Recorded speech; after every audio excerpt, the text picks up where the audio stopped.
I guess first and foremost, we say that one of our building blocks is that if we appreciate anybody that comes to shop with us to see us, that even if they go away and they don't buy from us, that they're happy they came. So, establishing a trustful relationship, being honest about a condition of an automobile, whether it's been wrecked or not. I mean, some of the things that concern people when they come into the store, one of their biggest fears is making a mistake. And so if we can do everything that we can to try to take the fear of it and address conditions and past history and those types of things, we feel it goes a long ways in establishing that trust. Yeah, I would say so. I think there's a little bit of soul searching that's involved in completing that application.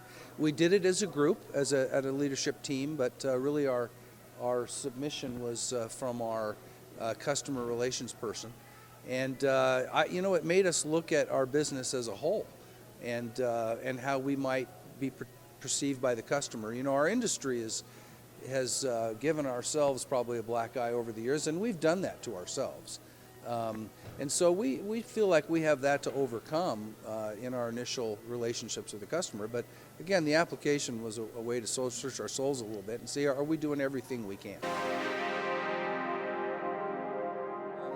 I think it probably starts, at least for us in our culture, with the fact that the Petersons have been here for 80 some years. I mean, 1928 was when they first got started in the community.